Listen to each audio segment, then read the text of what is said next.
Ted. How y'all doing in Long Beach? Yeah, I love Long Beach. I'm from two places, Henderson, Nevada, a little small town, and Compton, California. You probably heard of it. Thing is, being from them two places, I only really know about two things, and that's meth and barbecue. Those are the only two things I know about in this whole wide world. In 1975, my mother named me Rick James, which was pretty cool for a while because I could, just introduce myself that way. Hi, Rick James.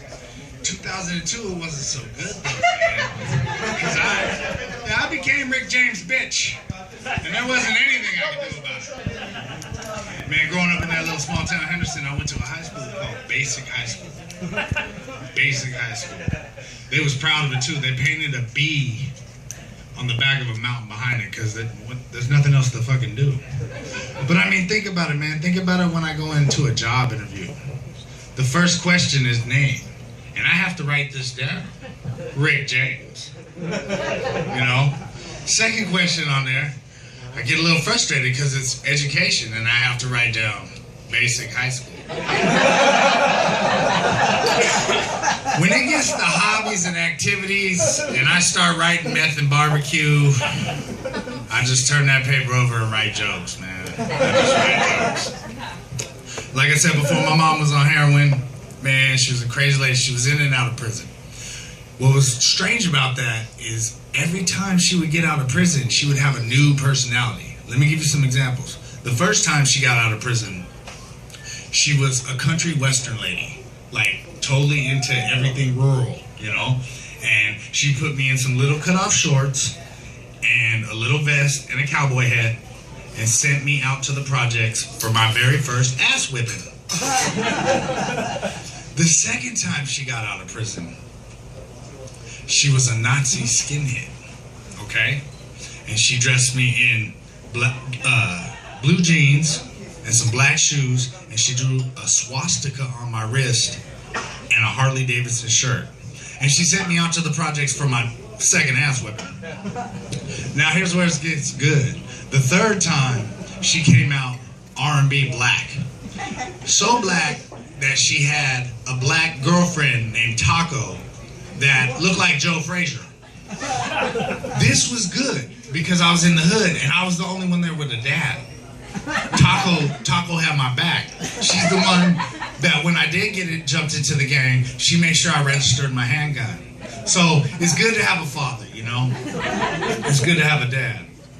I have my girlfriend has a kid, he's 5 years old. She's a vegan, and so that makes him a vegan. And so I call him the little soy boy, you know what I mean? And the little soy boy is so adorable. He has to take these meds every night at 9:30. He passes out about 8, So we got to go in his room and we got to put the pills in his mouth. Now, for like 2 weeks, I was just going in there at 9:30 and taking these pills, not waking him up, and sticking them in his mouth, And they dilute and he takes his medicine. And I told my girlfriend, she's like, really? You're just sticking your man finger in his mouth? That's gonna traumatize him. So I changed the way I do it. I do it like this now. I use my thumb. That little boy's crazy, man. He always wants something. Like if we decide to have sex, he always wants to interrupt us, you know what I mean? Even if my older son is there to watch him, he still bang on the door and interrupt us. It'd be, no, I want some water. No, I want some candy. By the third time, man, I get mad. I pull the strap on out and I chase him around the room with it. He will know better next time. He will know better than to disrupt us. I like to go back to Compton every once in a while. I got family there, you know what I mean? And it's weird. The people of Compton, they get pulled over a lot. And they complain to me. I'm like, fuck you, man. I'm white, dude. When I drive into Compton at night, I get pulled over every time. The reason why is they think I'm going there for drugs. I mean, I am, but I don't want them just assuming shit, So I was getting in a lot of trouble, getting pulled over. Like, they'll find things wrong with the car. So I had to come up with a way to get out of it. I had to come up with a way that would let them know they couldn't pull me over anymore. Okay? So this is what I do.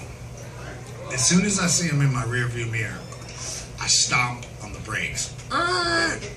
They come out with their guns drawn, because that's what they do. I jump out of the car and look right in their eyes. And I go, really, guys? It is 11:30 in Compton.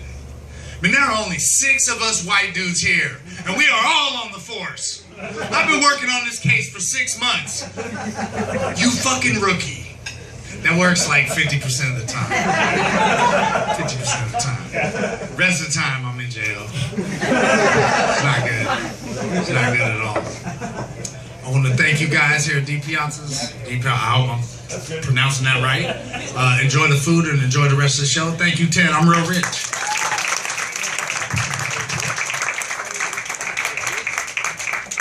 Give it up for Real Rich. Give it up for Real Rich.